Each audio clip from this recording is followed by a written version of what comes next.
السلام علیکم ورحمۃ اللہ وبرکاتہ۔ بسم اللہ الرحمن الرحیم، الحمد للہ رب العالمین، والصلاة والسلام علی رسولہ محمد وعلی آلہ واصحابہ اجمعین، اما بعد، اعوذ باللہ من الشیطان الرجیم، بسم اللہ الرحمن الرحیم، یا ایہا الذین آمنوا کتب علیکم الصیام، یا ایہا الذین آمنوا اطیعوا اللہ واطیعوا الرسول وأولي الأمر منكم فإن تنازعتم في شيء فردوه إلى الله والرسول إن كنتم تؤمنون بالله واليوم الآخر ذلك خير وأحسن تأويلا۔ وقال النبي صلى الله عليه وسلم: تركت فيكم أمرين لن تضلوا ما تمسكتم بهما كتاب الله وسنة نبيه، رواه الموطأ وحسنه الألباني۔ محترم سامعین کرام، بزرگان دین، نوجوانان ملت اسلامیہ اور خواتین اسلام، میرے لیے بڑی مسرت اور خوشی کا موقع ہے، بلکہ میں یہ کہوں گا کہ فخر کا مقام ہے کہ درزی ٹولہ کے پٹنہ کے اس قیمتی علاقے اور اہم علاقے میں مجھ کو آپ حضرات کے سامنے کچھ دیر کے لیے لب کشائی کرنے کا موقع ملا۔ قرآن و سنت کی روشنی میں جو موضوع آپ کے سامنے بیان کرنے کا حکم دیا گیا ہے اس کو میں بیان کروں گا، لیکن اس سے پہلے میں اپنی عادت کے مطابق یہاں پر فخریہ اور مسرت کے اظہار کے لیے اس بات کا اظہار کرنا اور اس بات کا اعلان کرنا ضروری سمجھتا ہوں کہ یہ علاقہ، جس علاقے میں میرے والد گرامی مولانا عبدالحمید صاحب رحمانی رحمۃ اللہ علیہ کثرت سے آیا کرتے تھے، اس علاقے کے بہت سے ایسے افراد ہیں جن لوگوں کے گھروں پر ان کی مجلسیں ہوتی تھیں، ان کے ساتھ اٹھنا بیٹھنا ہوتا تھا، اور اسی پٹنہ کی سرزمین کے ایک عالم دین جن سے ملنے کے لیے میں 2 مرتبہ پٹنہ آیا اور ان کی عیادت کی، اور اس کے بعد ان کی وفات کے بعد ان کے جنازے میں شرکت کے لیے آنا چاہتا تھا، لیکن تاخیر سے پہنچا۔ وہ بھی والد گرامی رحمۃ اللہ علیہ کے ان دوستوں میں سے تھے، ان احبابوں میں سے تھے جنہوں نے بہت قربت حاصل کی۔ والد رحمۃ اللہ علیہ کے سفارش پر انہوں نے جامعہ اسلامیہ مدینہ منورہ میں داخلہ لیا۔ والد گرامی نے ان کے لیے اور اس پٹنہ کی سرزمین کے لیے ان کے اخلاص کے نتیجے میں جو کچھ قربانیاں ان کو دینی تھیں انہوں نے دی۔ یہ ایک تاریخ ہے، ایک داستان ہے علماء صادق پور کی، علماء پٹنہ کی، علماء بہار کی، جس داستان کے بارے میں تھوڑے سے گوشے میں آپ کے سامنے ضرور ذکر کروں گا۔ اس سے پہلے میں معذرت چاہوں گا کہ میرا گلا آج ساتھ نہیں دے رہا، لیکن اللہ رب العالمین کی توفیق سے، اس کی نصرت سے پوری امید ہے کہ جس مقصد کے تحت میں نے آپ کے سامنے یہ خطاب کرنے کا تہیہ کیا ہے، عزم کیا ہے، اللہ رب العالمین اس کی مجھ کو توفیق عطا فرمائے گا۔ اسی طرح سے میں برادر عزیز غازی بن عبد السمیع جعفری رحمۃ اللہ علیہ اور غازی حفظہ اللہ سلمہ اللہ کا شکریہ ادا کرتا ہوں کہ انہوں نے اپنے والد گرامی کے اس مشن کو آگے بڑھاتے ہوئے آج اس مسجد میں فضول خرچیوں سے بچتے ہوئے، باہر کے پنڈال کا انتظام کر کے، باہر فضول خرچیوں میں پیسہ برباد کر کے، ان چیزوں سے بچتے ہوئے اس جامع مسجد کے اندر یہ اجتماع رکھا تاکہ لوگ سکون کے ساتھ اللہ رب العالمین کے گھر میں قرآن و سنت کی باتوں کو سن سکیں۔ اللہ رب العالمین برادر عزیز کو ثابت قدمی عطا فرمائے اور اپنے اسلاف کے مشن کو آگے لے کر کے چلنے کی توفیق عطا فرمائے۔ میں شکریہ ادا کروں گا اپنے خاص محسن اور اسی طرح سے اپنے والد گرامی کے رازدار اور اسی طرح سے والد گرامی کے خدمتگار جناب منصور بھائی صاحب کا، جن سے والد گرامی رحمۃ اللہ علیہ کی ایک انسیت تھی، اور میں بھی ان سے تعلق رکھنے کو والد گرامی رحمۃ اللہ علیہ کے وسیلے اور تعلق سے اپنے لیے فخر سمجھتا ہوں۔ اللہ رب العالمین ان تمام کے تمام لوگوں اور جن لوگوں کا ذکر میں نہیں کر پا رہا طوالت کے خدشے سے، جو لوگ بھی والد گرامی رحمۃ اللہ علیہ کے دوستوں میں، ان کے ہمجولیوں میں، ان کے ساتھ اٹھنے بیٹھنے والے، ان کے ساتھ دین اسلام کی جماعت اہل حدیث کی، ملت اسلامیہ کی، منہج صحابہ کی، منہج کتاب و سنت کی ترویج کے لیے جو لوگ بھی پٹنہ کی سرزمین سے یا ہندوستان کے مختلف علاقوں سے ان کے ساتھ نکلے، ان کے مشن سے جڑے، ان کی خدمت کی، ان کا تعاون کیا، وہ سارے کے سارے لوگ قابل مبارکباد ہیں۔ اللہ رب العالمین ان خدمات کو ان لوگوں کے رفع درجات کا سبب بنائے اور ان لوگوں کے لیے اس کو ذخیرہ آخرت بنائے اور صدقہ جاریہ بنائے۔ اللہ رب العالمین ہم سب کو قرآن و سنت کے سچے مفہوم کو سمجھنے کی توفیق عطا فرمائے۔ انتظامیہ نے جو حکم دیا ہے، جس موضوع کی تعین کی گئی ہے، وہ موضوع بڑا نازک ہے اور اس موضوع پر جلدی میں زبان نہیں کھولنا چاہتا، اور میں سمجھتا ہوں کہ سارے کے سارے افراد ایسے ہی ہوں گے جن کو اس طرح کے حساس موضوعات پر بغیر کسی تیاری کے یا بغیر نقاط کو جمع کیے ہوئے زبان نہیں کھولنی چاہیے۔ موضوع ہے وہابی تحریک سے متعلق، موضوع ہے وہابی تحریک میں اور وہابی تحریک کو موجودہ فتنوں کی زد میں گھیر کر کے جس انداز سے اسی وطن عزیز ہندوستان کے اندر یہاں کے ذمہ داران، یہاں کے وزراء، یہاں کے بڑے بڑے حکماء آج اس تحریک کو دہشت گردی سے جوڑنے کی ناروا کوشش کر رہے ہیں۔ موضوع ہے اس دہشت گردی سے متعلق وہابی تحریک کا موقف اور وہابی تحریک کا جو نظریہ ہے اس کی وضاحت کی جائے۔ موضوع بڑا نازک ہے اور وقت کم ہے، اگر طویل گفتگو کی جائے اور مدتوں لگائی جائیں تو میں سمجھتا ہوں کہ اس طرح کے موضوعات پر ہمارے نوجوانوں کی، ہمارے عام لوگوں کی، ہمارے متعلقین کی، ہمارے خاندانوں کی، ہمارے قرابت داروں کی، ہمارے نوجوانوں کی بالخصوص اور ہماری خواتین کی اس طرح کے موضوعات پر مکمل طریقے سے تربیت کی جانی چاہیے۔ ان کو بتایا جانا چاہیے کہ سلفیت کا، وہابی تحریک کا معنی اور مفہوم کیا ہے۔ ان کو بتایا جانا چاہیے کہ وہابی تحریک کا تعارف کیا ہے۔ ان کو بتایا جانا چاہیے کہ ماضی میں علماء صادق پور کی شکل میں اس وہابی تحریک کے جیالوں نے وطن عزیز کی آزادی کے لیے انگریزوں کے ظلم و جور سے اس ملک کو آزاد کرنے کے لیے ان لوگوں نے کون سی قربانیاں پیش کی ہیں۔ عزیز سامعین کرام، خواتین ملت اسلامیہ، میں یہاں پر بڑی درد مندی کے ساتھ یہ اپیل کرنا چاہوں گا کہ آج کے دور میں اگر یہ کہا جائے کہ گھر کا بھیدی لنکا ڈھاتا ہے، ہمارے اپنے افراد نہ تاریخ کا مطالعہ کرتے ہیں، ہمارے اپنے افراد نہ حقائق کی تہوں تک پہنچنے کی کوشش کرتے ہیں، ہمارے اپنے افراد جماعت کے مقاصد، تحریک کے مقاصد، تحریک کے تعارف اور تحریک سے متعلق ہمارے علماء کرام نے، یہاں تک کہ صحابہ کرام نے بھی جو حقائق ذکر کیے ہیں اس سے متعلق ہمارے نوجوانوں کو علم نہیں ہے۔ وہ نہیں جانتے کہ تحریک اہل حدیث کس کو کہا جاتا ہے، ان کو واقفیت نہیں ہے کہ اسی پٹنہ سے اٹھنے والی علماء صادق پور کی تحریک نے اس ہندوستان کے اندر کون کون سے کارنامے انجام دیے تھے۔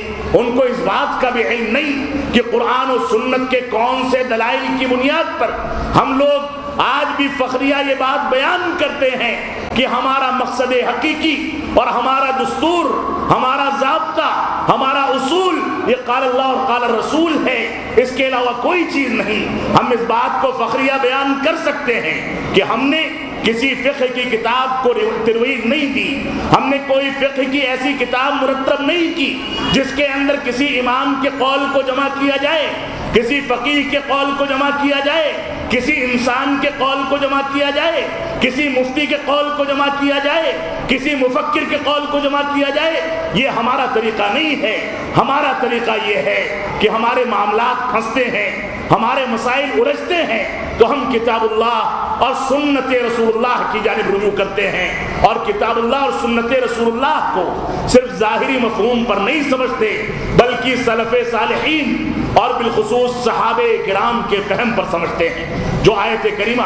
اور جو مبارک حدیث میں نے آپ کے سامنے تلاوت کی ہے ان میں اسی تحریک کے اصول کو بیان کر دیا گیا ہے۔ میں اصل موضوع پر آخر میں آؤں گا۔ اصل موضوع پر آنے سے پہلے میں وہابی تحریک کا تعارف پیش کرنا چاہتا ہوں، سلفیت کا تعارف پیش کرنا چاہتا ہوں، جماعت اہل حدیث کا موقف اور ان کا مقصد بیان کرنا چاہتا ہوں تاکہ آپ سمجھ سکیں، اور اگر آپ سمجھتے ہیں تو مزید سمجھ سکیں، مزید سمجھتے ہیں تو دوسروں تک اس پیغام کو پہنچا سکیں،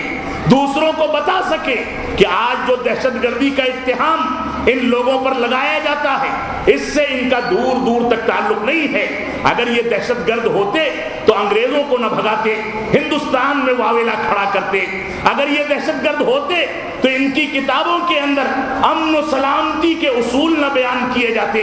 اگر یہ دہشت گرد ہوتے تو ان کے یہاں تکفیر کرنے کو اور تکفیر سے متعلق جو عقائد ہیں ان کو معیوب نہ سمجھا جاتا۔ اگر یہ ظالم و جابر ہوتے، دہشت گرد ہوتے تو ذبح کرنے کے آداب نہیں بتاتے، ایسے آداب نہیں بتاتے جن کی بنیادوں پر انسانیت کو ترویج دی جاتی ہے، صرف اسلامیت کو نہیں، صرف وہابیت کو نہیں، بلکہ یہ لوگ وہ لوگ ہیں جو انسانوں کی شکل میں انسانیت کو ترویج دیتے ہیں، انسانیت کو آگے بڑھاتے ہیں۔ ان لوگوں کے یہاں غیر مسلموں سے، اسلام دشمنوں سے ملنے جلنے کے آداب پڑھائے جاتے ہیں۔ ان لوگوں کے ہاں غیر مسلموں سے، اسلام دشمنوں سے سامنا کرنے کے آداب بتائے جاتے ہیں۔ ان لوگوں کے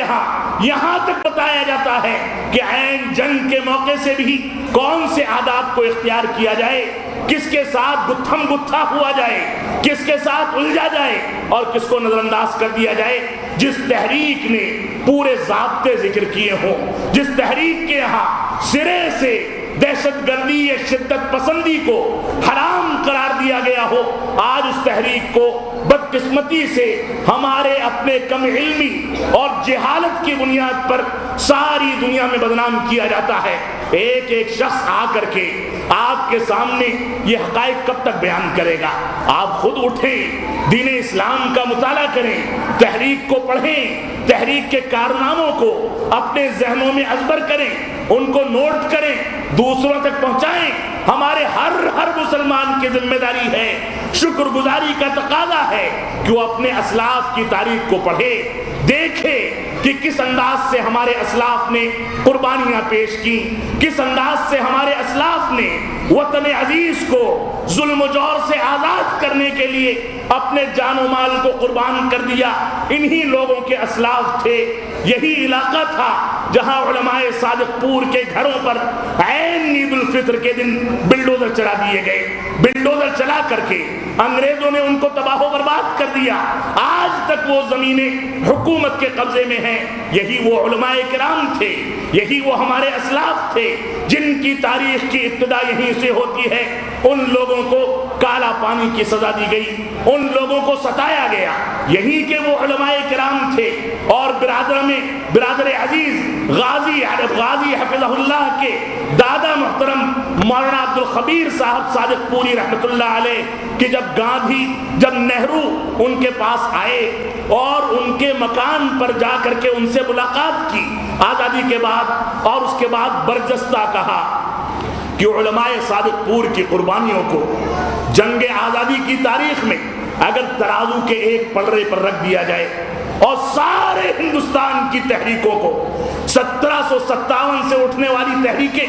اور اس کے بعد 1858 سے مختلف شکلیں اختیار کرتے کرتے 1947 میں وطن عزیز کی آزادی کی تک چلنے والی تحریکوں کو ایک پلڑے میں رکھ دیا جائے تو علماء صادق پور کی قربانیاں ان پر بھاری پڑ جائیں گی۔ وجہ کیا تھی؟ وجہ یہ تھی کہ ان کے مکانوں کو گرایا گیا، وجہ یہ تھی کہ ان لوگوں کو کالا پانی کی سزائیں دی گئی، وجہ یہ تھی کہ ان لوگوں نے وطن عزیز کو ظلم و جور سے اور انگریزوں کے ظلم و استبداد سے بچانے کے لیے، پاک و صاف کرنے کے لیے ساری قربانیاں پیش کی۔ ان لوگوں کو کئی مہینوں تک جیلوں میں سڑایا گیا، جیلوں میں رکھا گیا۔ جیل جس کوٹریوں میں یہ لوگ رہتے تھے انہی کوٹریوں میں ان لوگوں کو قضائے حاجت اور استنجا کرنا پڑتا تھا۔ یہ صورتحال تھی کہ ان لوگوں کو جو روٹیاں یا جو سالن دیا جاتا تھا اس سلسلے میں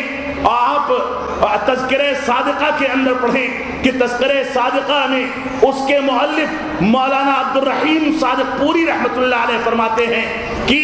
ہم کو جو روٹیاں دی جاتی تھی اس کے 4 حصے کرتے تھے. 4 حصوں میں سے 3 حصہ مٹی اور بال پر مشتمل ہوتا تھا اور صرف 1 حصے میں آٹا ہوتا تھا, اور اسی روٹی کو جو گن کر کے دی جاتی تھی اس کو کھاتے تھے وہ لوگ. جس سالن سے کھاتے تھے وہ ساگ کا سالن ہوتا تھا, اور ساگ کی پتیاں استعمال نہیں کی جاتی تھی بلکہ اس کی ڈنٹھل کو ابال کر کے ان لوگوں کے سامنے رکھ دیا جاتا تھا, اور 24 گھنٹے میں 1 مرتبہ یہ کھانا دیا جاتا تھا. یہ صورتحال تھی. اس انداز سے قربانیاں دے کر کے ہمارے علماء کرام نے اور بالخصوص علماء صادق پور نے اس انداز سے وطن عزیز کو آزاد کرایا. تو یہ ساری کی ساری داستان ہمارے سامنے ہونی چاہیے. جو آیت کریمہ میں نے آپ کے سامنے تلاوت کی ہے اس آیت کریمہ میں اللہ رب العالمین نے ارشاد فرمایا یا ایھا الذین آمنوا اطیعوا اللہ واطیعوا الرسول واولی الامر منکم فإن تنازعتم في شيء فردوه إلى الله والرسول إن كنتم تؤمنون بالله واليوم الآخر ذلك خير وأحسن تأويلا. سورہ نساء کی آیت نمبر 59 ہے. اللہ رب العالمین ارشاد فرماتا ہے, اور یہی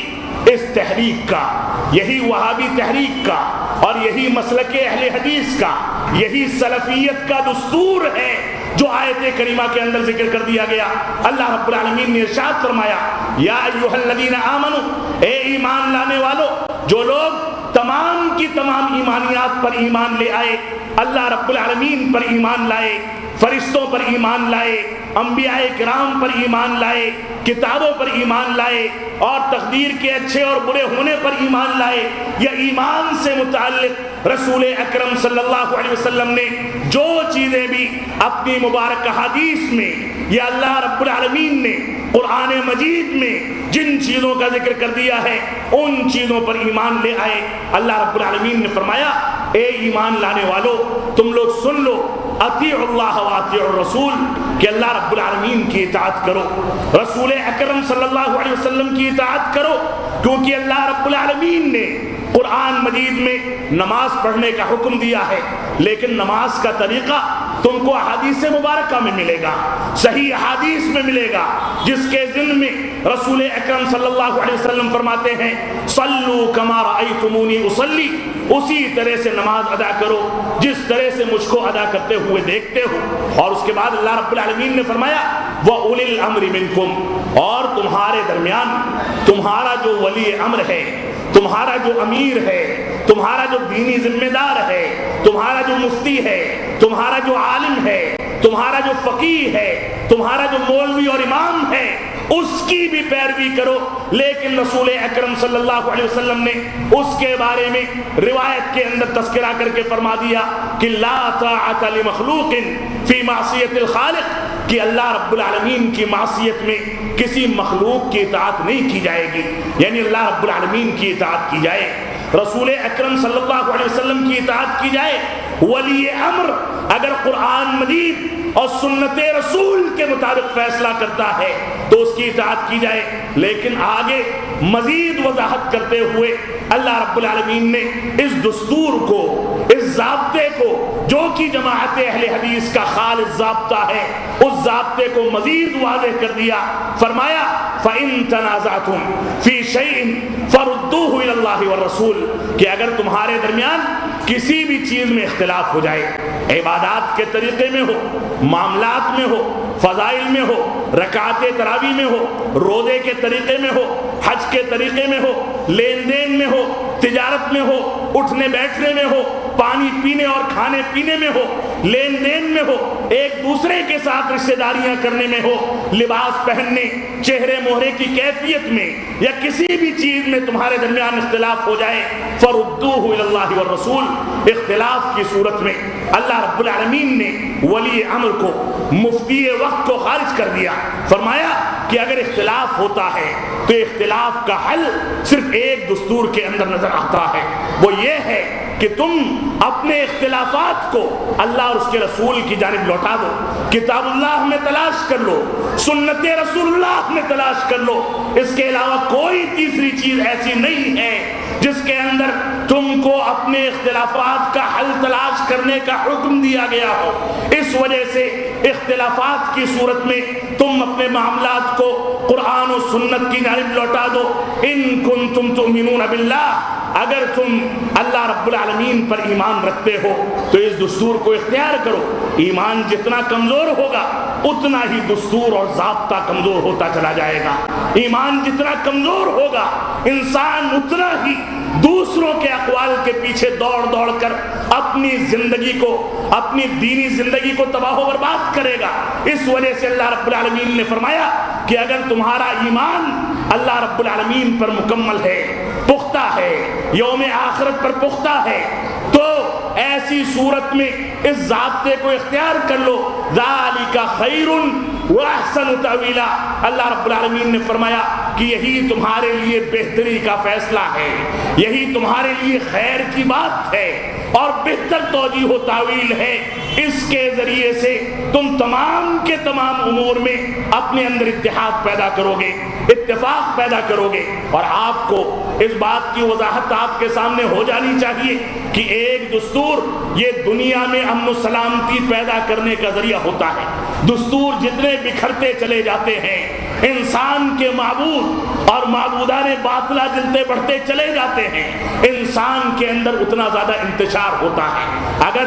انسان کو دنیا کے اندر وحدانیت کو دیکھنا ہے، اتحاد و اتفاق پیدا کرنا ہے، تو صرف رب کائنات کے اصول پر چلے، رسول اکرم صلی اللہ علیہ وسلم کی پیروی کرے۔ اور اگر ایسا نہیں کر سکتا تو یقینی بات ہے کہ امن و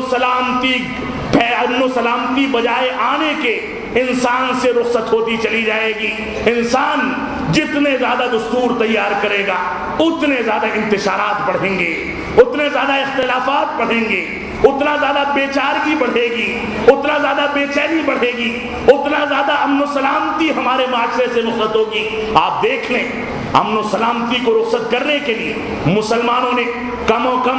از کم 4 گروہ تو اپنی مسجدوں میں تیار کر لیے۔ ایک اذان دی جاتی ہے، اذان کے اندر اللہ رب العالمین کی وحدانیت کا گن گایا جاتا ہے، یہ بتایا جاتا ہے کہ اللہ رب العالمین کے علاوہ کوئی معبود حقیقی نہیں، یہ بتایا جاتا ہے کہ رسول اکرم صلی اللہ علیہ وسلم اللہ رب العالمین کے بندے اور اس کے رسول ہیں۔ لیکن جہاں صف بندی ہوتی ہے، ایک ایک صف میں 4 5 طریقے پائے جاتے ہیں نمازوں کو ادا کرنے کے۔ یہ انتشار نہیں ہے، یہ بے چینی نہیں ہے، تو اور کیا چیز ہے؟ اگر آپ کو اتحاد پیدا کرنا ہے تو ایک توحید کو مان لیں، ایک رسول کو مان لیں، ایک قبلے کو مان لیں، ایک دستور کو مان لیں، ایک ضابطے کو مان لیں۔ جب تمام کی تمام چیزوں میں آپ کا ضابطہ ایک ہوگا، آپ کا قبلہ ایک ہوگا، آپ کا دستور ایک ہوگا، آپ کا اصول ایک ہوگا، آپ کا قائد ایک ہوگا، تو ایسی صورت میں مسلمان ایک ضابطے پر جمع ہوتے چلے جائیں گے، اور یہی اتحاد و اتفاق کا سب سے بڑا محور ہے۔ اور اگر انسانوں نے توحید کو چھوڑ دیا، اتباع رسول کو چھوڑ دیا، تو اس کی وجہ سے بے چینیاں بڑھیں گی، انتشار بڑھے گا، اور انتشار کے نتیجے میں جب امن و سلامتی رخصت ہوتی ہے تو معاشرے کے اندر دشمنیاں، عداوت، ایک دوسرے کے خلاف بغض، ایک دوسرے کے خلاف حسد، ایک دوسرے کے خلاف سازشیں کرنے کے لیے مجالس کا اہتمام کرنا، ان ساری کی ساری چیزوں کا رواج بڑھتا چلا جاتا ہے، جس کے نتیجے میں بے چینی بڑھتی ہے اور امن و سلامتی ہمارے معاشرے سے دور ہوتی چلی جاتی ہے۔ اسی وجہ سے اللہ رب العالمین نے ارشاد فرمایا، الذین آمنوا ولم یلبسوا ایمانہم بظلم اولئک لہم الامن وہم مہتدون، جو لوگ ایمان لائے اور اپنے ایمان کو ظلم سے نہیں ملایا تو ایسی صورت میں یہ لوگ امن و سلامتی والے ہیں اور ہدایت یافتہ ہیں۔ اللہ رب العالمین نے یہاں ظلم سے دور رہنے والوں کو امن و سلامتی کا ٹھیکیدار اور امن و سلامتی کا ذمہ دار امن و سلامتی کا داعی اور امن و سلامتی کو عام کرنے والا اور ہدایت کو عام کرنے والا بتایا ہے۔ صحابہ کرام جب یہ آیت کریمہ نازل ہوئی تو گھبرا گئے، اور اس کے بعد رسول اکرم صلی اللہ علیہ وسلم سے فرمایا کہ اینا لا یظلم نفسہ یا رسول اللہ، اے اللہ کے نبی صلی اللہ علیہ وسلم، ہم میں کا کون ایسا ہے جو اپنے اوپر ظلم نہ کرتا ہو؟ جبکہ آیت کریمہ میں ظلم کے بارے میں وعید سنائی گئی ہے تو اللہ کے نبی صلی اللہ علیہ وسلم نے فرمایا کہ کیا تم لوگوں نے لقمان علیہ السلام کی وصیت نہیں پڑھی کہ یا بنیا لا تشرک باللہ ان الشرک لظلم عظیم، کہ اے میرے پیارے بیٹے اللہ کے ساتھ کسی کو شریک نہ ٹھہرانا، کیونکہ یہ شریک ٹھہرانا یہ بہت بڑا ظلم ہے، یہ ناانصافی ہے، امن و سلامتی کو بھنگ کرنا ہے، امن و سلامتی کو ہمارے معاشرے سے رخصت کرنا ہے، کیونکہ یہ شرک جب پوجا جاتا ہے کسی کو تو یہ شرک انسان کو کہاں تک لے جاتا ہے؟ آپ جا کر کے دیکھیں، کہیں کسی پیر کا کتا مر جاتا ہے، اس کو دفن کر کے پوجنے کی عادت پڑ جاتی ہے، کہیں کوئی گدھا غائب ہوتا ہے تو گدھے شاہ کے مزار میں نے اپنی آنکھوں سے دیکھے ہیں، کہیں صورتحال یہ ہے کہ کہیں کی مٹی اور شبیہ لا کر کے کسی دوسرے ملک سے ہندوستان کے حیدرآباد میں دفن کر دی جاتی ہے، اور وہ مٹی بھی ہمارے لیے اتنی متبرک بن جاتی ہے کہ اس قبر کو اور اس مزار کو پوجا جاتا ہے۔ تو شرک انسان کو مختلف شخصیات میں، مختلف اعتقادات میں، مختلف نظریات میں اور اسی طرح سے مختلف افکار میں تقسیم کر کر کے ان کو نہ جانے کون کون سے در پر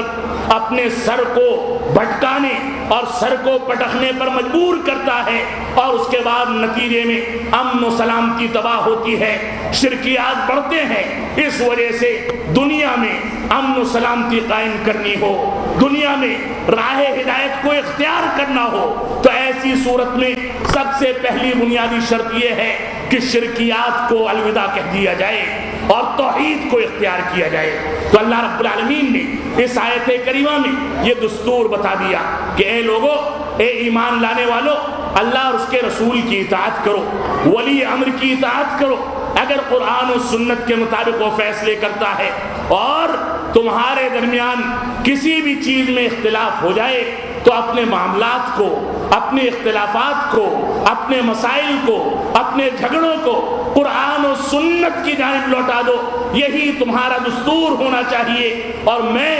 آج فخریہ اس بات کو کہہ سکتا ہوں کہ ہمارے دور میں، آج کی دنیا میں کوئی تحریک یہ بتا دے کہ اس نے اپنی فقہ کی کوئی کتاب مرتب نہ کی ہو، وہ اپنے امام کے اقوال پر نہ چلتا ہو، لیکن میں فخریہ کہہ سکتا ہوں کہ تنہا یہ وہابی تحریک، یہ جماعت اہل حدیث، یہ سلفیت ایک ایسی تحریک ہے جو سارے طعن و تشنیع کے باوجود، ساری کمزوریوں کے باوجود، سارے انتشار کے باوجود یہ قرآن مجید اور سنت رسول اللہ کو اپنا دستور کہتی ہے۔ ان کے یہاں اگر مسجدوں میں اشہد ان لا الہ الا اللہ کا نعرہ بلند کیا جاتا ہے،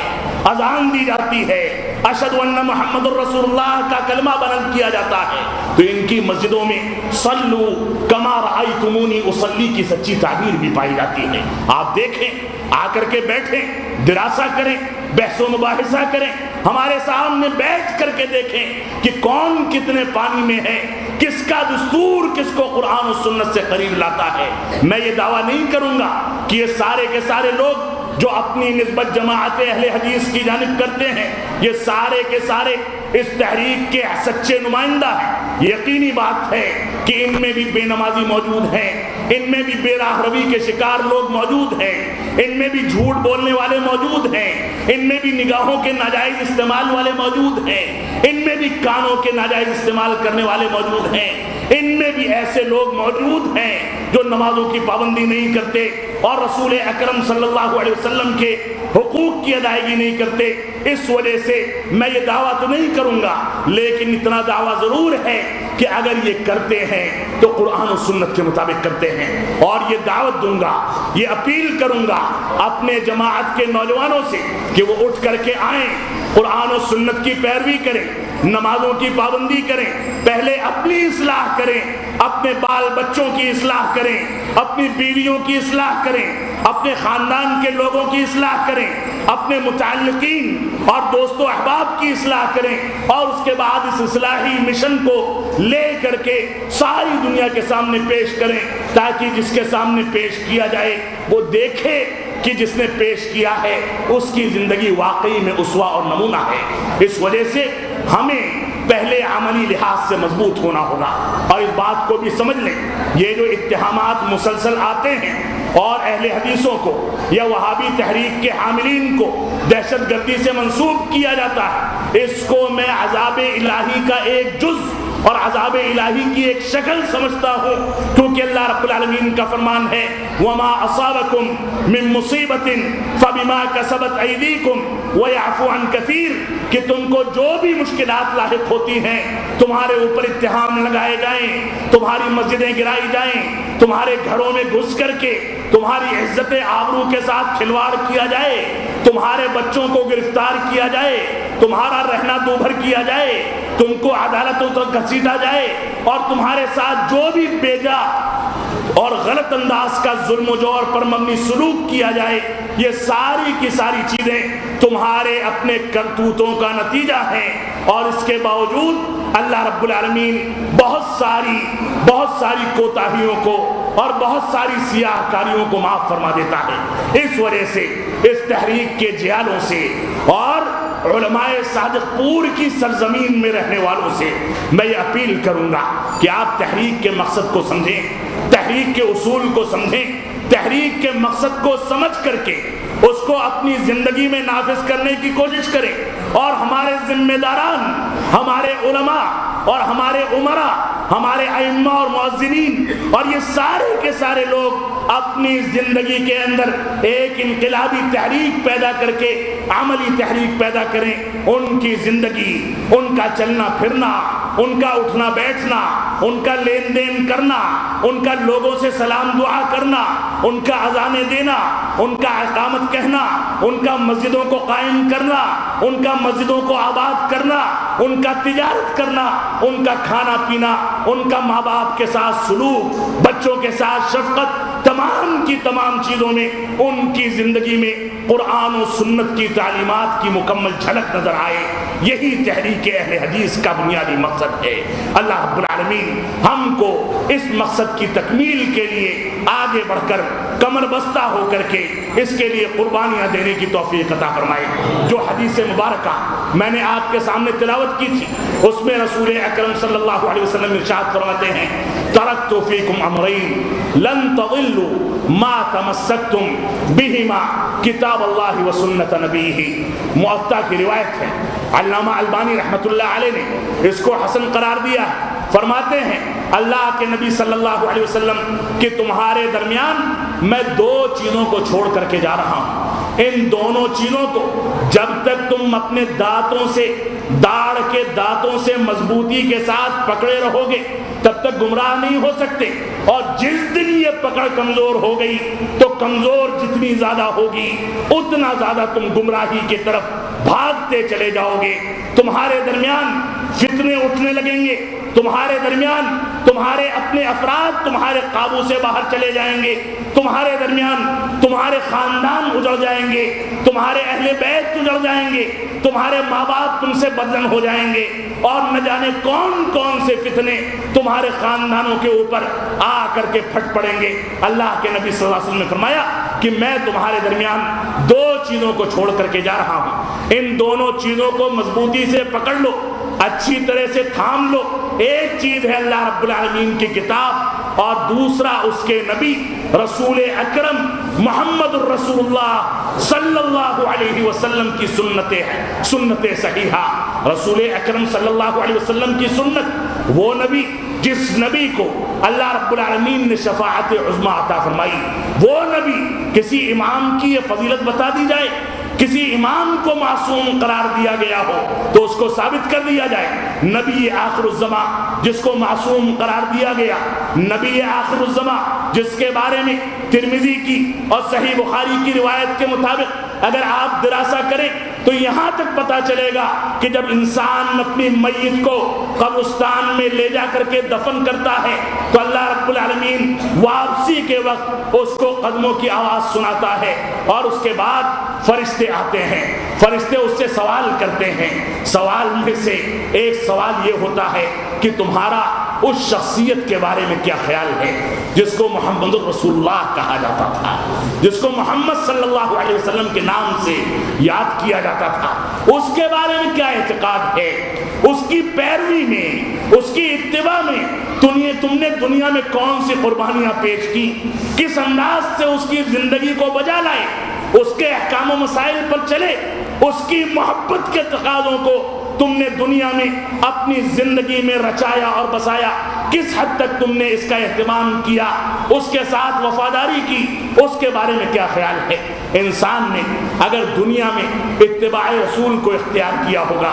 بدعات سے بچا ہوگا، تو ایسی صورت میں وہ کہے گا میں جانتا ہوں کہ اس شخصیت کو اللہ رب العالمین نے ہمارا قائد و رہنما، ہمارا رسول اور ہمارا نبی بنا کر کے بھیجا تھا، اور میں اس بات کا اعتقاد رکھتا ہوں۔ اور یہی وجہ ہے کہ رسول اکرم صلی اللہ علیہ وسلم جب حوض کوثر پر جائیں گے اور وہاں دیکھیں گے کہ کچھ ایسے لوگ پانی پینے کے لیے آ رہے ہیں جن کو فرشتے بھگا دیں گے، اور ان کے اعضاء و جوارح، اعضائے وضو ان کے چمک رہے ہوں گے، تو اللہ کے نبی صلی اللہ علیہ وسلم فرمائیں گے یہ تو میرے امتی ہیں، ان کے اندر علامت پائی جاتی ہے، ان کے اعضائے وضو چمک رہے ہیں، ان کو کیوں بھگاتے ہو؟ تو فرشتے کہیں گے کہ اللہ کے نبی صلی اللہ علیہ وسلم آپ کو نہیں پتا کہ آپ کے بعد ان لوگوں نے دین کے نام پر نئی باتیں ایجاد کر لی۔ تو اللہ کے نبی صلی اللہ علیہ وسلم کہیں گے سحقن سحقن، ان کو مجھ سے دور کر دیا جائے کہ ان لوگوں نے دین کے نام پر امت کو گمراہ کیا، دین کے نام پر بدعات کو ایجاد کیا، دین کے نام پر قرآن و سنت کی مخالفت کی، اس وجہ سے ان کو مجھ سے دور کر دیا جائے۔ تو یہ دستور ہے، یہ ضابطہ ہے جو جماعت اہل حدیث یا وہابی تحریک یا علماء صادق پور جس ضابطے اور تحریک کو لے کر کے اٹھے تھے، اس ضابطے کی ترجمانی کرنے کے لیے میں آپ کے سامنے کھڑا ہوا ہوں۔ اس تحریک اہل حدیث کا تعارف کیا ہے، اس وہابی تحریک کا تعارف کیا ہے، یہ سلفیت کس کو کہا جاتا ہے، اس کا مختصر سا جامع تعارف آپ کے سامنے پیش کر دیا جائے۔ کہا جاتا ہے قرآن مجید اور سنت رسول صلی اللہ علیہ وسلم، احادیث صحیحہ کو صحابہ کرام کے موقف اور صحابہ کرام کے فہم پر سمجھنا۔ ہمارا اعتقاد ہے کہ جو قرآن مجید کے ظاہری مفہوم پر عمل کرتا ہے ہم اس کو سلفی نہیں مانتے، جو احادیث رسول کے ظاہری مفاہیم پر عمل کرتا ہے ہم اس کو سلفی نہیں مانتے، جو قرآن مجید اور سنت صحیحہ کو صحابہ کرام کے فہم اور صحابہ کرام کی تفسیر و توجیہ اور ان لوگوں کی شرح اور ان لوگوں کی تفسیر کے مطابق سمجھتا ہے، وہی حقیقت میں اس تحریک کا نمائندہ ہے۔ اس کے علاوہ اس تحریک کا نمائندہ کوئی نہیں ہو سکتا، جیسا کہ علامہ ابن تیمیہ رحمۃ اللہ علیہ فرماتے ہیں وَلِكُلِّ حَالٍ فَهُمْ أَعْلَمُ الْأُمَّةِ بِحَدِيثِ الرَّسُولِ وَسِيرَتِهِ وَمَقَاصِدِهِ وَأَحْوَالِهِ وَنَحْنُ لَا نَعْنِي بِأَهْلِ الْحَدِيثِ الْمُقْتَصِرِينَ عَلَى سِمَاعِهِ أَوْ عَلَى كِتَابَتِهِ وَرِوَايَتِهِ بَلْ نَعْنِي بِهِمْ كُلُّ مَنْ كَانَ أَحَقَّ بِحِفْظِهِ وَمَعْرِفَتِهِ وَفَهْمِهِ ظَاهِرًا وَبَاطِنًا۔ فتاوی ابن تیمیہ کے اندر یہ عبارت موجود ہے۔ علامہ ابن تیمیہ رحمۃ اللہ علیہ مشہور عالم و دین، محدث و فقیہ گزرے ہیں، اور یہ وضاحت میں کر دوں اپنی عادت کے مطابق کہ لوگ یہ کہتے ہیں کہ ابن تیمیہ کے مقلد ہیں۔ بہت سے ایسے مسائل ہیں جس میں ابن تیمیہ سے بھی اس جماعت نے اختلاف کیا ہے، یہاں تقلید کی گنجائش نہیں ہے، یہاں پر کسی شخصیت کو اپنا آئیڈیل ماننے کی گنجائش نہیں ہے، لیکن جو شخصیات قرآن مجید اور سنت رسول کی شرح صحابہ کرام کے فہم کے مطابق کرتی ہیں، چاہے وہ امام ابو حنیفہ رحمۃ اللہ علیہ ہوں، چاہے امام مالک ہوں، چاہے امام شافعی ہوں، چاہے امام احمد بن حنبل ہوں، چاہے علامہ ابن تیمیہ ہوں، چاہے امام بخاری ہوں، چاہے امام مسلم ہوں، چاہے کوئی بھی محدث و فقیہ ہو، اگر قرآن و سنت کی شرح صحابہ کرام کے فہم کے مطابق وہ کر رہا ہے تو ایسی صورت میں اس کا احترام کرنا اور اس کی باتوں پر غور و فکر کرنا یہ بھی تحریک اہل حدیث کا ایک ضابطہ ہے، اور یہ سارے کے سارے لوگوں کا احترام کرتے ہیں۔ ان کا ضابطہ تو یہاں تک ہے کہ مخالفین سے کوئی صحیح بات مل جائے تو احترام کے ساتھ اس کو اخذ کر لیا جائے، ان کا نام لے کر کے اس کو بیان کیا جائے۔ اس تحریک کا ایک ضابطہ یہ بھی ہے کہ یہ تحریک کسی سے دشمنی کے لیے، کسی سے عناد نکالنے کے لیے، کسی سے دشمنی کرنے کے لیے پیدا نہیں ہوئی، بلکہ میل محبت کا پیغام دینے، مسکراتے چہروں کے ساتھ دعوت و تبلیغ کے فریضے کو انجام دینے اور مسکراتے چہرے کے ساتھ لوگوں کا سامنا کرنے کے لیے یہ تحریک پیدا ہوئی تھی، جو صحابہ کرام کے دور میں پیدا ہوئی تھی۔ آپ دیکھیں بہت سارے صحابہ کرام، جن میں سے ابو سعید خدری رضی اللہ تعالیٰ عنہ معروف صحابی رسول ہیں، وہ اپنے شاگردوں کو اہل الحدیث کے نام سے پکارتے تھے۔ اور آپ دیکھیں امام ابو حنیفہ رحمۃ اللہ علیہ کے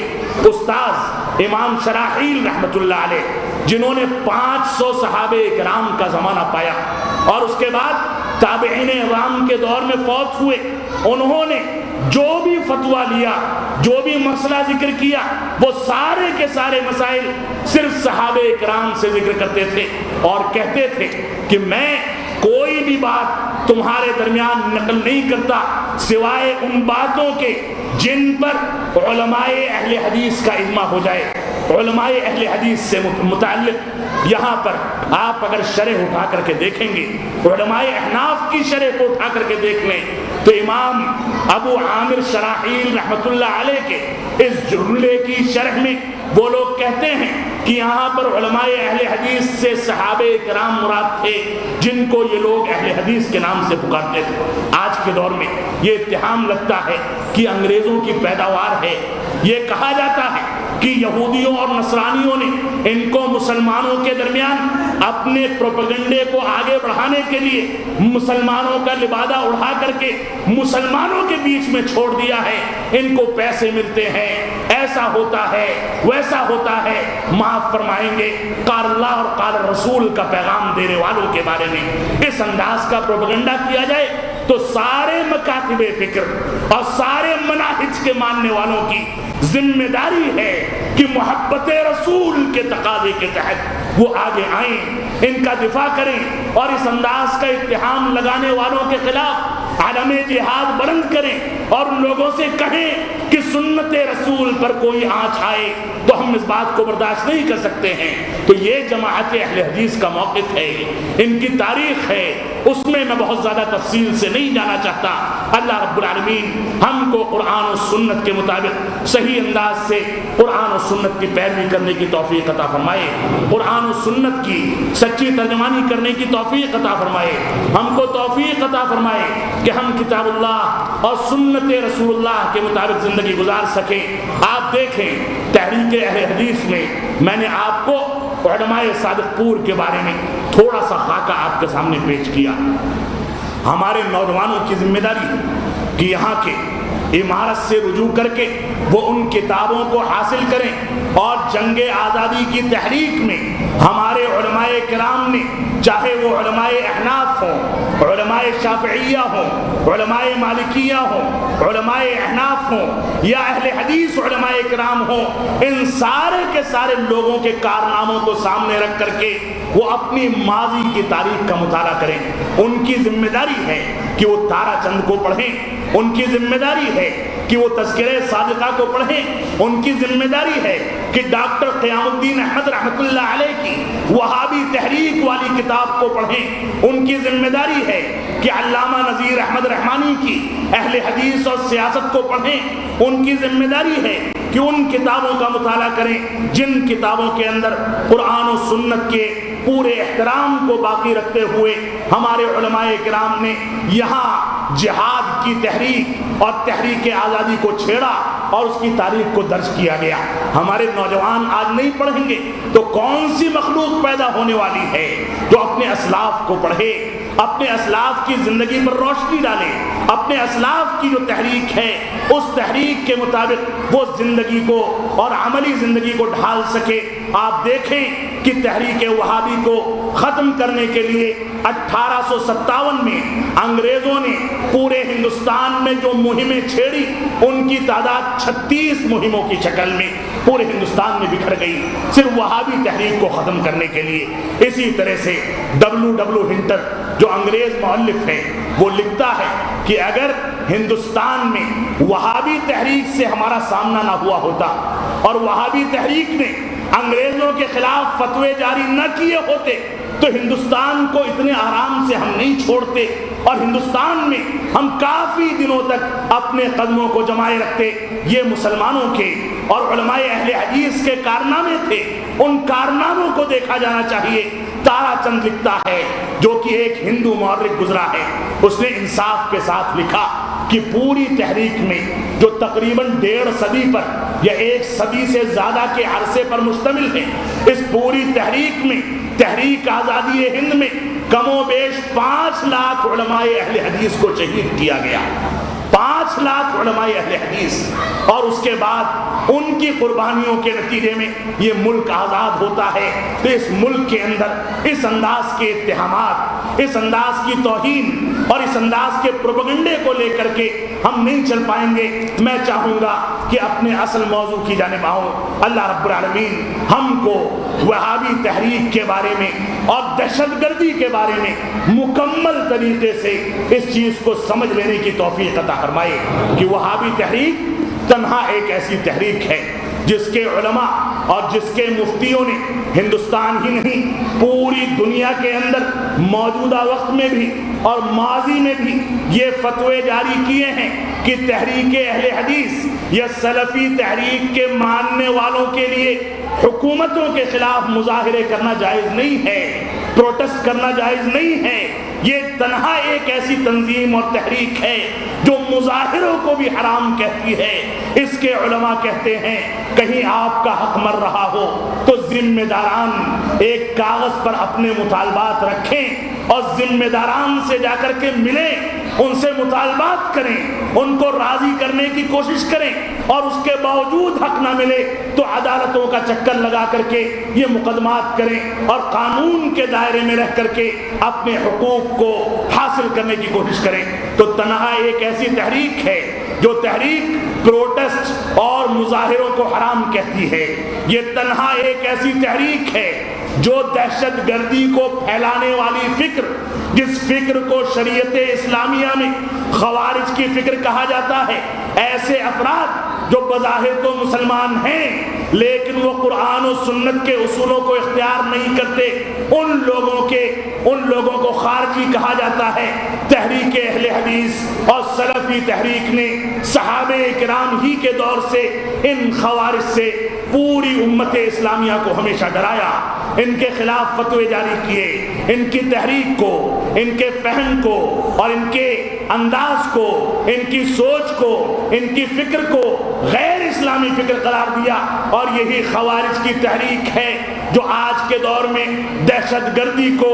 بے راہ روی کو، بغاوت کو، حکومتوں کے خلاف مظاہرے کرنے کو جائز قرار دیتی ہے۔ اور اگر آپ کو سوچنا ہے، سمجھنا ہے تو غور کریں اور حکومتوں سے مطالبات کریں، ان سے کہیں کہ اگر اس تحریک کو دہشت گردی سے جوڑنا تھا تو آپ نے آزاد ہندوستان کے پہلے وزیر تعلیم کو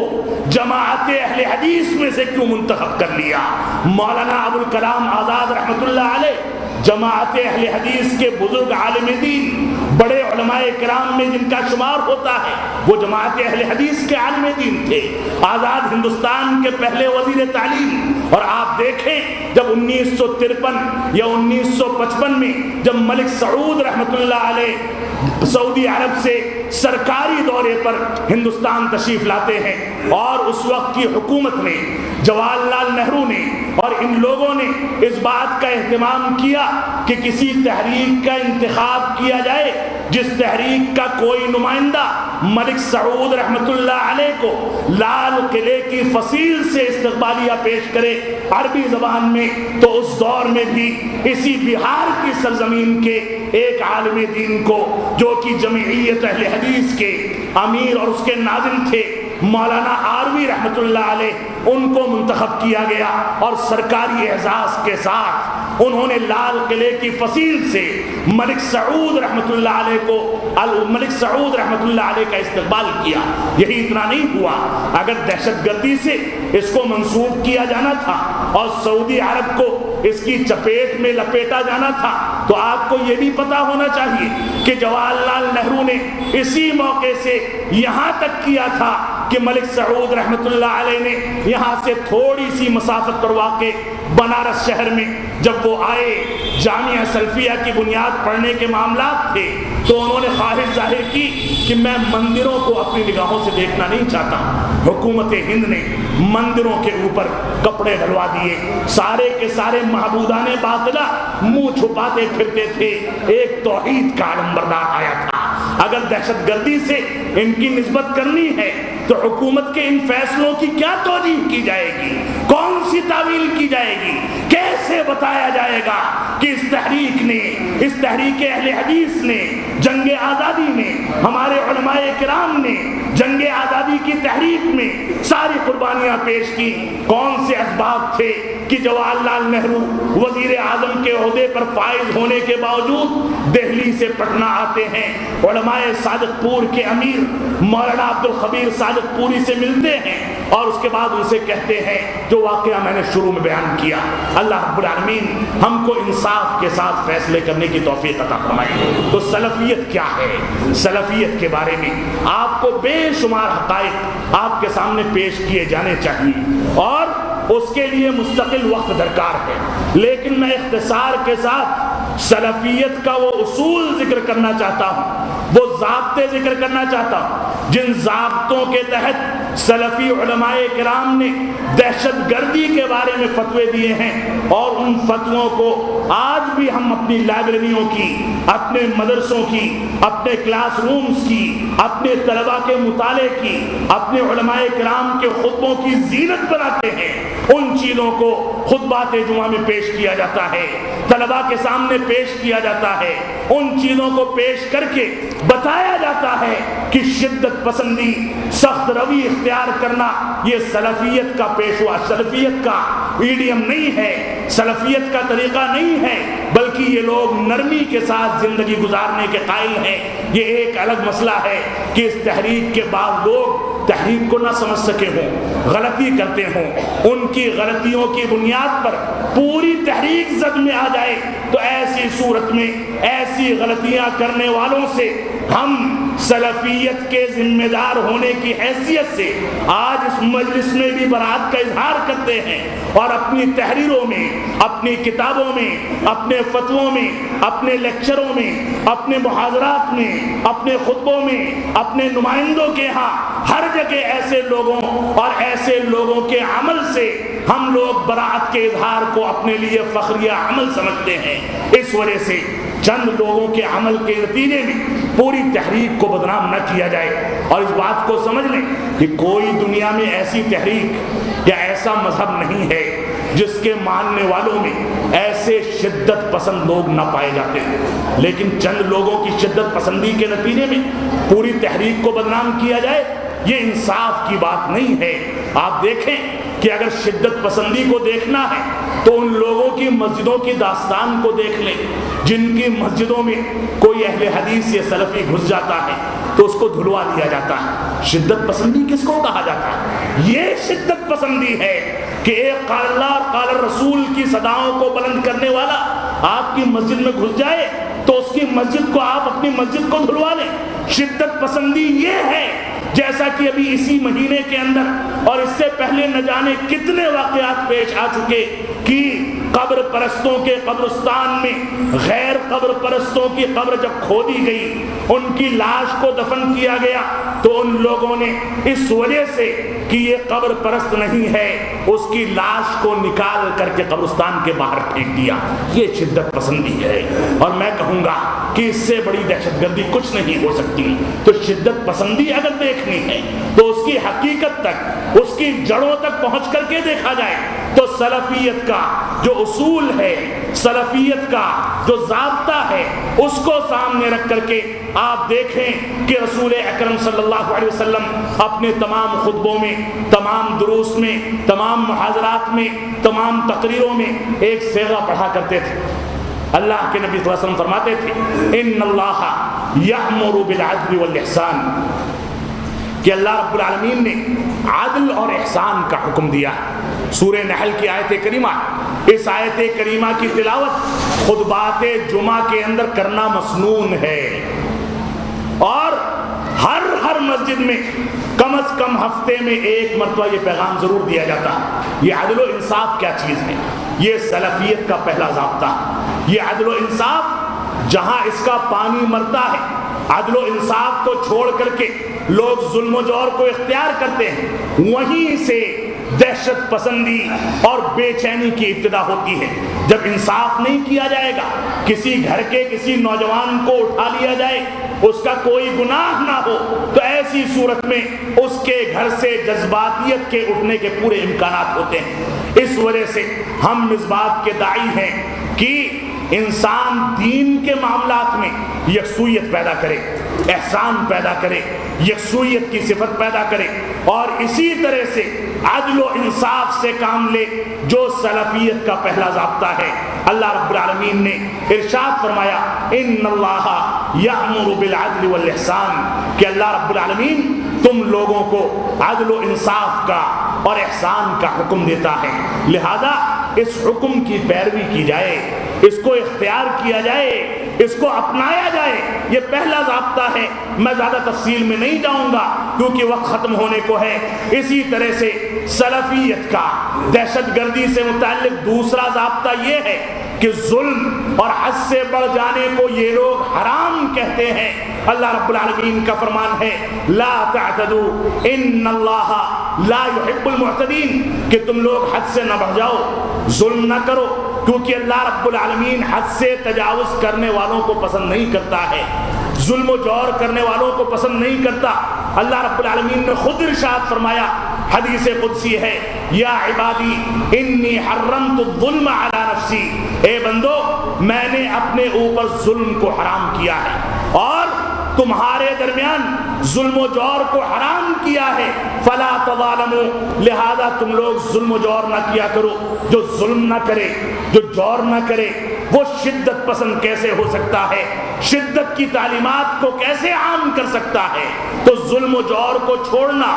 حد سے گزر جانا، ان چیزوں سے بچنا، یہ سلفیت کا دوسرا پیغام ہے، دوسرا ضابطہ ہے۔ اسی طرح سے تیسرا ضابطہ یہ ہے کہ یہ لوگ زمین میں فساد پھیلانے کو حرام قرار دیتے ہیں۔ اللہ رب العالمین کا فرمان ہے واللہ لا يحب المفسدین، کہ اللہ رب العالمین فساد پھیلانے والوں کو پسند نہیں فرماتا۔ اور ایک آیت کریمہ میں اللہ رب العالمین نے ارشاد فرمایا کہ جو لوگ اللہ اور اس کے رسول کی مخالفت کرتے ہیں اور زمین پر فساد پھیلاتے ہیں تو ان کے بارے میں اللہ رب العالمین نے 3 احکامات جاری کیے۔ فرمایا کہ ظلم و جور پھیلانے کے نتیجے میں ان کو یا تو قتل کر دیا جائے، یا شہر بدر کر دیا جائے، یا مخالف جہاد سے ان کے ہاتھ اور پیر کاٹ کر کے ان کو لوگوں کے لیے عبرت حاصل کرنے کے لیے چھوڑ دیا جائے، کہ لوگ دیکھیں کہ کس ظلم اور کس جور کے نتیجے میں، کس جرم کے نتیجے میں ان لوگوں کے مخالف جہاد سے ہاتھ اور پیر کاٹ دیے گئے ہیں۔ یہ سلفیت کا ایک ضابطہ ہے۔ اس ضابطے کو ہمارے علماء کرام نے، ہمارے مفتیاء عوام نے اپنی کتابوں کے اندر ذکر کیا ہے۔ اسی طرح سے اسلامی قواعد میں سے ایک قاعدہ اور ضابطہ یہ ہے کہ لا ضرر ولا ضرار، نہ کسی کو نقصان پہنچایا جائے، نہ کسی سے نقصان اٹھایا جائے، نہ نقصان برداشت کیا جائے، نہ نقصان پہنچایا جائے۔ اسی طرح سے رسول اکرم صلی اللہ علیہ وسلم ارشاد فرماتے ہیں من ضار اضر اللہ بہ، جس نے کسی کو نقصان پہنچایا اللہ رب العالمین اس کو نقصان پہنچاتا ہے۔ ومن شاق، اور جس نے کسی کے لیے سختیاں کی شاق اللہ علیہ تو اللہ رب العالمین اس کے اوپر سختیاں کرتا ہے، جیسا کہ ابو داؤد کی حسن روایت ہے، علامہ البانی نے اس کو حسن قرار دیا۔ اس وجہ سے ہمارا ضابطہ ہے کہ ہم نہ کسی کو نقصان پہنچائیں، نہ کسی سے ظلم و جور کر کے اور ظلم و جور کو برداشت کر کے نقصان کو برداشت کریں، بلکہ آرام کے ساتھ ہم صحیح انداز سے قرآن و سنت کی تکمیل کریں۔ اسی طرح سے پانچواں ضابطہ ہمارا یہ ہے کہ ہم خودکشی کو حرام قرار دیتے ہیں۔ اللہ رب العالمین نے ارشاد فرمایا وَلَا تَقْتُلُوا أَنفُسَكُمْ إِنَّ اللَّهَ كَانَ بِكُمْ رَحِيمًا، کہ تم لوگ اپنے نفس کو قتل نہ کرو۔ اور رسول اکرم صلی اللہ علیہ وسلم کا فرمان ہے، صحیح مسلم کی روایت ہے کہ جو شخص دنیا میں اپنے آپ کو کسی ہتھیار سے قتل کر لیتا ہے، قیامت کے دن اسی ہتھیار سے اپنے اوپر وار کرتا ہوا وہ اٹھے گا اور لوگوں کے سامنے گواہی دے گا اپنے عمل کے ذریعے کہ میں نے اس طریقے سے حرام چیز کو اختیار کر کے اپنے آپ کو ختم کر لیا تھا۔ یہی بنیاد ہے جس بنیاد پر آج علماء اہل حدیث اور سلفیت کے مفتیان کرام یہ کہتے ہیں کہ سوسائڈ کرنا یا سوسائڈ بومب کا استعمال کرنا، کہ انسان ہیومن بومب کے ذریعے اپنے جسم میں بم کو فٹ کر کے آبادی میں جا کر کے اپنے آپ کو پھوڑ لے اور داغ لے، یہ سلفیت میں حرام ہے۔ بعض مسلمانوں نے اس کو جائز قرار دیا ہے اپنے حقوق کو مانگنے کے لیے، جبکہ ہم کہتے ہیں کہ یہ چیز سرے سے حرام ہے اور اسلام کی اس میں کچھ بھی گنجائش نہیں ہے، کیونکہ اللہ رب العالمین نے اس سلسلے میں فرمایا وَلَا تَقْتُلُوا أَنفُسَكُمْ إِنَّ اللَّهَ كَانَ بِكُمْ رَحِيمًا، کہ تم لوگ اپنے آپ کو قتل نہ کرو، کیونکہ اللہ رب العالمین تمہارے لیے رحم دل ہے، وہ رحم کی چیزوں کو پسند فرماتا ہے۔ اس نے اپنے نبی کو رحمت للعالمین بنایا، جانوروں کے لیے رحمت والا بنا کر کے بھیجا، انسانوں کے لیے رحمت والا بنا کر کے بھیجا، چرند اور پرند کے لیے رحمت والا بنا کر کے بھیجا، درختوں کے لیے رحمت والا بنا کر کے بھیجا، پہاڑوں کے لیے رحمت والا بنا کر کے بھیجا۔ تمام کی تمام چیزوں میں رسول اکرم صلی اللہ علیہ وسلم نے رحم دلی کا ثبوت دیا اور رحم دلی کی تعلیمات دی۔ آپ نے یہاں تک فرمایا کہ قبروں کے اوپر چڑھ کے اپنے مردوں کی توہین نہ کرو۔ آپ نے یہاں تک فرمایا کہ اپنے مردے کو بھی تکلیف نہ پہنچاؤ، اس کی ہڈیوں کو مت توڑو، اس کو نہ جلاؤ، بلکہ عزت کے ساتھ وقار کے ساتھ اس کو لے جا کر کے مٹی کے حوالے کر دو اور اس کے بعد اللہ رب العالمین کے حوالے کر دو۔ جو لوگ اپنے مردوں کو بھی تکلیف دیتے ہیں وہ اپنے ضابطوں پر غور کریں، جو مردوں کو جلاتے ہیں وہ اپنے ضابطوں پر غور کریں، جو مردوں کی ہڈیاں توڑتے ہیں وہ اپنے ضابطوں پر غور کریں۔ ہم لوگ اس چیز کو روا نہیں سمجھتے، مردوں کے ساتھ بھی اتنی زیادہ رحم دلی کی تعلیم دینے والا اسلام دہشت پسند کیسے ہو سکتا ہے؟ یہ سلفیت دہشت گردی کی داعی کیسے ہو سکتی ہے؟ اس وجہ سے ہم کو اس بارے میں سوچنا ہوگا۔ اسی طرح سے ان کا ایک ضابطہ یہ بھی ہے کہ معصوموں کی جان لینا حرام ہے۔ رسول اکرم صلی اللہ علیہ وسلم کا فرمان ہے وَلَا تَقْتُلُوا النَّفْسَ الَّتِي حَرَّمَ اللَّهُ إِلَّا بِالْحَقِّ، سورہ اسراء کی آیت کریمہ، کہ تم لوگ کسی ایسے نفس کو قتل نہ کرو جس کو اللہ رب العالمین نے حرام کیا ہے، سوائے اس کے کہ حکومت ہو اور کسی ضابطے اخلاق کی مخالفت کر دی گئی،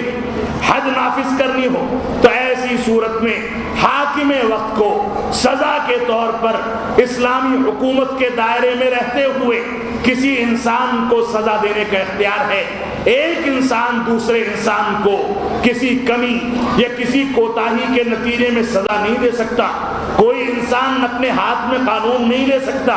کوئی کسی کو قتل نہیں کر سکتا، یہ اسلام کا ضابطہ ہے۔ اس وجہ سے رسول اکرم صلی اللہ علیہ وسلم نے ارشاد فرمایا کہ معصوم کی جان نہ لی جائے۔ اسلام رحمت کا حکم دیتا ہے۔ اللہ کے نبی صلی اللہ علیہ وسلم فرماتے ہیں کہ یہ رحمت کسی سخت دل انسان کے دل سے دور کر دی جاتی ہے۔ اور یہی وجہ ہے کہ جب ایک دیہاتی آدمی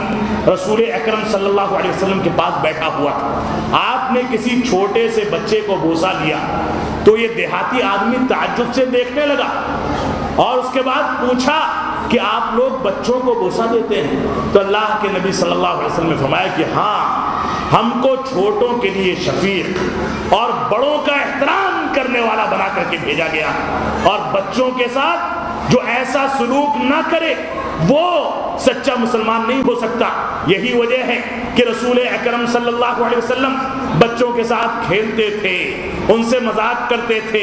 اپنی بیویوں کے ساتھ دوڑ کا مقابلہ کرتے تھے اور ان کے ساتھ سبقت لے جانے کے لیے ہنسی مذاق کرتے تھے. صحابہ کرام کے درمیان جب بیٹھتے تھے تو ان سے بھی ایسے لطائف ذکر کرتے تھے جو سچائی پر مبنی لطائف ہوتے تھے. یہ ساری کی ساری چیزیں اللہ کے نبی صلی اللہ علیہ وسلم کی سیرت مبارکہ کے اندر موجود ہیں. یہی وجہ ہے کہ ایک بڑھیا سے آپ نے کہہ دیا کہ اماں تو جنت میں نہیں جائے گی. اللہ کے نبی صلی اللہ علیہ وسلم کسی کے بارے میں کہہ دیں کہ تو جنت میں نہیں جائے گی, وہ دہاڑے مار کر کے رونے لگی. کہا کہ میں نے کیا جرم کیا ہے اللہ کے نبی صلی اللہ علیہ وسلم کہ میں جنت سے محروم کر دی گئی. تو اللہ کے نبی صلی اللہ علیہ وسلم نے کہا کہ ماں تو جوان ہو کر کے جنت میں جائے گی, بڑھاپے کی حالت میں نہیں جائے گی. جس نبی نے اتنی رحمت کی تعلیمات دی ہوں, جو نبی بھوکا اور پیاسا پوری رات امت اسلامیہ کے لیے دعائیں کرتا ہو, امت اسلامیہ کی رشد و ہدایت کے لیے تڑپتا ہو, جو نبی پوری رات بھوکا رہتا ہو اور صبح امہات المومنین کی گھروں کا جب گشت لگاتا ہے تو پوچھتا ہے کہ کچھ کھانے کے لیے ہے کہ نہیں ہے,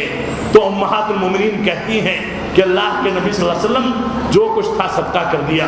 گھر میں کچھ نہیں ہے. تو اللہ کے نبی صلی اللہ علیہ وسلم کہتے تھے تب میں روزے سے ہوں. جس کی یہ حالت ہو, ابو داؤد کی روایت کے مطابق کہ دیکھا کہ ابو بکر اور عمر بن خطاب رضی اللہ تعالیٰ عنہما مدینہ کی گلیوں میں گھوم رہے ہیں. پوچھا کہ کیوں گھوم رہے ہو؟ چہرے پر شکن ہے, پریشانی ظاہر ہو رہی ہے, کون سے اسباب ہے کہ اتنے پریشان ہو؟ دونوں نے کہا کہ اللہ کے نبی صلی اللہ علیہ وسلم ہم دونوں بھوکے ہیں, پیاسے ہیں, گھر میں کچھ نہیں ہے, گھر میں کھانے کے لیے کچھ نہیں ہے, پینے کے لیے کچھ نہیں ہے, نکلے ہیں کہ کوئی صاحب خیر, کوئی صاحب مال و متاع ہم کو کچھ کھلا دے, حلق تر ہو جائے, بھوک مٹ جائے. اللہ کے نبی صلی اللہ علیہ وسلم نے کہا اس ذات کی قسم جس کے ہاتھ میں میری جان ہے, تم دونوں کو جس چیز نے نکالا ہے اسی چیز نے مجھ کو بھی نکالا ہے. میں بھی بھوکا ہوں, میں بھی پیاسا ہوں. جن کے اسلاف بھوک اور پیاس کو اس حد تک برداشت کرتے ہوں اور حرام نہ کھاتے ہوں, جن کے اسلاف دوسروں کا اتنا زیادہ خیال کرتے ہوں, جن کے اسلاف دوسروں کے ساتھ اتنے زیادہ شفیق ہوں, وہ لوگ رحم دلی کی تعلیم نہیں دیں گے تو کیا دہشت گردی کی تعلیم دیں گے؟ آپ مطالعہ کریں, اسلام کو گہرائی میں اتر کر کے سمجھنے کی کوشش کریں تو یہ ایک ضابطہ ہے کہ اسلام رحمت کا حکم دیتا ہے. اسلام زحمت پیدا نہیں کرتا,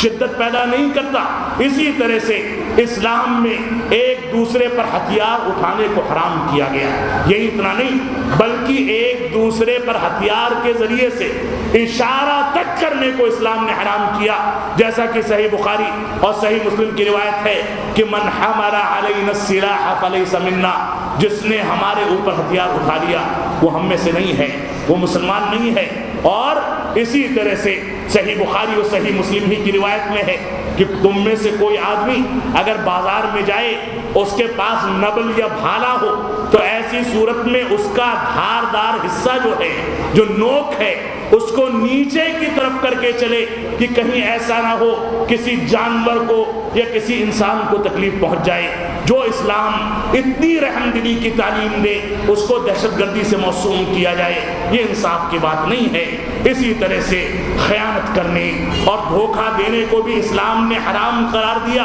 اور یہ خیانت, دھوکہ, یہ جھوٹ باتیں اور ایک دوسرے کو زک پہنچانے کے لیے, ایک دوسرے کی تجارت کو نیست و نابود کرنے کے لیے چوکی چوری چکاڑی کرنا, جھوٹ بولنا, ایک دوسرے کو دھوکہ دینا, جھوٹ بول کر کے اور مبالغہ آرائی کر کے دوسرے کی تجارت کو پست کرنے اور اپنی تجارت کو بڑھانے کے لیے, اپنے بینک بیلنس کو بڑھانے کے لیے, اپنی جیبوں کو بھرنے کے لیے جو دھوکہ دیا جاتا ہے یہ بھی اسلام میں حرام ہے. اور آپ اس بات کو سمجھ لیں کہ یہ دھوکہ دھڑی, یہ کس بیانی, یہ غلط بیانی, یہ مبالغہ آرائی, یہ جھوٹ, یہ ساری کی ساری چیزیں معاشرے کے اندر دہشت کا ماحول پیدا کرتی ہیں.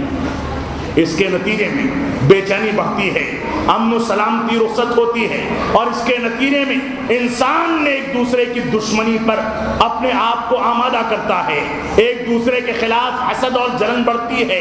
دشمنی بڑھتی ہے۔ اس وجہ سے اسلام نے خیانت کو اور دھوکہ دھڑی کو حرام قرار دیا۔ یہ بھی اسلام کا اور سلفیت کا ایک ضابطہ ہے۔ اسی طرح سے سلفیت کا اور اسلام کا ایک ضابطہ یہ بھی ہے کہ بچوں کو قتل کرنا، عورتوں کو قتل کرنا حرام ہے۔ رسول اکرم صلی اللہ علیہ وسلم نے جب ایک غزوے میں دیکھا کہ کسی خاتون کی لاش ملی ہے تو آپ نے لوگوں کو جمع کیا اور جمع کر کے فرمایا کہ آئندہ مسلمانوں کے سارے ذمہ داران، سارے قائدین، سارے کمانڈرز یہ بات کان کھول کر کے سن لیں کہ کسی بھی جنگ کے اندر کسی بوڑھے کو قتل نہ کیا جائے، کسی بچے کو قتل نہ کیا جائے، کسی خاتون کو قتل نہ کیا جائے۔ جو لوگ کٹیا لگا لگا کر اپنی عبادات میں اہل کتاب کے لوگ مشغول ہیں ان کو نہ چھیڑا جائے۔ یہی وجہ ہے کہ جب ابو بکر صدیق رضی اللہ تعالیٰ عنہ نے لشکر اسامہ کو روانہ کیا تو ان کو جو وصیت فرمائی اس میں فرمایا کہ ہرے بھرے درختوں کو نہ کاٹنا، پھلدار درختوں کو نہ کاٹنا، بلا ضرورت کے جانوروں کو ذبح نہ کرنا۔ جو عیسائی یا جو پادری یا جو یہود و نصارہ جو اسلام دشمن، جو اب تک اسلام دشمنی کرتے ہیں، اگر وہ چین و سکون کے ساتھ کسی جنگل میں یا اپنی عبادت گاہوں میں، اپنے کنیسہ گھروں میں یا اپنے گھروں میں سکون کے ساتھ بیٹھ کر کے اور تمہارے ساتھ نبرد آزما نہیں ہوتے ہیں، اپنی عبادت میں لگے ہوئے ہیں، ان کے ساتھ چھیڑ چھاڑ نہ کی جائے۔ امن و سلامتی کا پیغام دینے والا یہ اسلام اس انداز کا پیغام دیتا ہے۔ یہی اسباب تھے کہ جب عمر بن خطاب رضی اللہ عنہ کے عہد خلافت میں اس مبارک دور میں مسجد اقصیٰ کو فتح کیا گیا، عیسائیوں کا قبضہ تھا، تو ان لوگوں نے شرط کر دی کہ جب تک امیر المومنین خود نہیں آئیں گے، جب تک ہم مسجد اقصیٰ مسلمانوں کے حوالے نہیں کریں گے۔ امیر المومنین چلے اور کتنی سادگی سے چلے۔ آپ کو پتا ان کا غلام تھا، باری بنا رکھی تھی، ایک سواری تھی، ایک بار آقا بیٹھتا ہے، ایک بار غلام بیٹھتا ہے۔ جب مسجد اقصیٰ کے قریب پہنچے تو غلام کی باری آ گئی اور غلام نے کہا کہ امیر المومنین آپ بیٹھ جائیں، کیونکہ سرداران یہود و نصارہ آپ کا استقبال کرنے والے ہیں۔ انہوں نے فرمایا کہ نہیں، میری باری نہیں ہے تو میں بیٹھ نہیں سکتا۔ اور اس کے بعد معاہدہ ہوا، مسلمانوں کے ہاتھ میں مسجد اقصیٰ دی گئی، اسی جگہ پر جہاں ایک کنیسہ تھا۔ اذان کا وقت ہو جاتا ہے، اذان کی آواز آتی ہے اور عیسائیوں نے کہا کہ اے امیر المومنین آپ یہیں پر باجماعت نماز ادا کر لیں، مسلمان کثرت کے ساتھ موجود ہیں۔ انہوں نے فرمایا کہ نہیں، میں آج یہاں نماز ادا کر لوں گا تو کل مسلمان یہ دعویٰ کرے گا کہ یہ کنیسہ گھر نہیں بلکہ مسلمانوں کی مسجد ہے، ہمارے امیر نے، ہمارے خلیفہ نے یہاں پر نماز ادا کی تھی، لہذا سیاسی مصلحت کے خلاف ہے، میں مسجد میں جا کر کے نماز ادا کروں گا۔ یہ صورتحال تھی جن مسلمانوں نے، جن عمر بن خطاب رضی اللہ تعالیٰ عنہ جن کے بارے میں معروف ہے کہ وہ سخت سے سخت ترین فیصلے کرتے تھے، انہوں نے ایسا حکیمانہ فیصلہ کیا۔ وہ اسلام دہشت گردی کی تعلیم کیسے دے سکتا ہے؟ ان حقائق کو سامنے رکھنے کی ضرورت ہے۔ اسی طرح سے اسلام کے ضابطوں میں، سلفیت کے ضابطوں میں ایک ضابطہ یہ بھی ہے کہ عہد و پیمان کی پابندی کی جائے۔ اسلام نے اس عہد و پیمان کی پابندی پر مسلمانوں کو ابھارا ہے۔ اللہ رب العالمین کا ارشاد ہے وَأَوْفُوا بِالْعَهْدِ إِنَّ الْعَهْدَ كَانَ مَسْئُولًا، کہ تم لوگ عہد و پیمان کی وفاداری کرو کیونکہ قیامت کے دن تم سے عہد و پیمان کے بارے میں سوال کیا جائے گا۔ اسی عہد و پیمان کی پابندی کرنے کے لیے جب رسول اکرم صلی اللہ علیہ وسلم صلح حدیبیہ کے موقع سے پہنچتے ہیں اور موقف کمزور نظر آتا ہے، عمر بن خطاب رضی اللہ عنہ کھڑے ہو جاتے ہیں کہ اللہ کے رسول صلی اللہ علیہ وسلم ہم اس کو نہیں مان سکتے۔ آپ نے فرمایا کہ چھوڑ دو، جیسا میں کہتا ہوں ویسا کرو، اور اس کے بعد اللہ رب العالمین نے خوشخبری دی کہ اس عہد و پیمان کے نتیجے میں تم لوگوں کو عن قریب ایک واضح فتح ملنے والی ہے. اور اس کے بعد فتح مکہ ہوا اور پوری عرب دنیا پر مسلمانوں کا جھنڈا پھہرانے لگا. اللہ کے رسول صلی اللہ علیہ وسلم کی حکومت آ گئی. باعزت طریقے سے رسول اکرم صلی اللہ علیہ وسلم مکہ مکرمہ میں داخل ہوئے. وہی لوگ جنہوں نے آپ کو طائف کی سرزمین پر لہو لہان کیا تھا, جنہوں نے آپ کے لیے ناطقہ بند کیا تھا, جنہوں نے صحابہ کرام کو گھسیٹا تھا, جنہوں نے صحابہ کرام کے قتل کی سازشیں کی تھی, جنہوں نے صحابہ کرام کے تجارت کو روک دیا تھا, جنہوں نے ان کی زمینوں پر قبضہ کر لیا تھا, جنہوں نے ان لوگوں کو مدینہ کی ہجرت اور حبشہ کی ہجرت اور طائف کی ہجرت پر مجبور کر دیا تھا, وہ سارے کے سارے ظالم لوگ موجود تھے, چہروں کے سامنے تھے. اللہ کے رسول صلی اللہ علیہ وسلم فرماتے ہیں لا تثریب علیکم اليوم, آج تم سے بدلہ نہیں لیا جائے گا بلکہ اسلام کا پیغام رحم دلی آج اس کا اعلان کیا جاتا ہے. آج جو دشمنان اسلام تھے فلاں جگہ جا کر کے پناہ لے لیں, ان کے ساتھ چھیڑ چھاڑ نہیں کی جائے گی, ان کو قتل نہیں کیا جائے گا, ان کو قید نہیں کیا جائے گا. وہ امن و سلامتی کے ساتھ اسلام کے پیغام کو سمجھ لیں, یہی ان کے لیے کافی ہے. جو اسلام اتنی رحم دلی کا پیغام دیتا ہو, اس اسلام کے بارے میں ایسے اتہامات لگائے جائیں. اللہ رب العالمین ہم کو انصاف سے کام لینے کی توفیق عطا فرمائے. اسی طرح سے رات کے وقت میں حملہ کرنے کو اللہ کے رسول صلی اللہ علیہ وسلم نے حرام قرار دیا. فرمایا کہ اگر عین جنگ کا موقع ہے اور رات کے وقت میں تم لوگ دشمنوں کی بستیوں میں گھستے ہو تو ایسی صورت میں دشمنوں پر حملہ مت کرو, صبح کا انتظار کرو. اس کے بعد دیکھو کہ کون لوگ ہیں, ان کے سامنے اسلام کی تعلیمات پیش کرو. اسلام کی تعلیمات پیش کرنے کے بعد اگر وہ اسلامی تعلیمات کو قبول کر لیتے ہیں تو اس کو تسلیم کر لو, ان کے اسلام کو تسلیم کر لو اور ان کو چھوڑ دو, ان کو اپنا بھائی سمجھو. اگر انکار کرتے ہیں تو ان کے سامنے ذمہ بن کر کے یعنی ٹیکس دے کر کے رہنے کی شرط رکھ دو. اس کے باوجود انکار کریں تو اپنے دفاع کے لیے, ان کو قتل کرنے کے لیے نہیں بلکہ اسلام کے دفاع کے لیے ان سے نبرد آزما ہو. یہ تیسری شکل ہے. اللہ رب العالمین ہم کو قرآن و سنت کی پیروی کرنے کی توفیق عطا فرمائے. ہم کو سلفیت کو سچائی کے ساتھ, اس کے ساتھ انصاف کرتے ہوئے سمجھنے کی توفیق عطا فرمائے. ہم جب تک جئیں تب تک اسلام پر جئیں, جب ہمارا خاتمہ ہو تو ایمان پر ہو. بارک اللہ لنا ولکم فی القرآن مجید ونفعنی وإیاکم بالآیات والذکر الحمید انہ تعالی جواد کریم ملک بر رؤوف الرحیم وصلی اللہ علی نبینا محمد وعلی آلہ وصحبہ وسلم. والسلام علیکم ورحمۃ اللہ وبرکاتہ.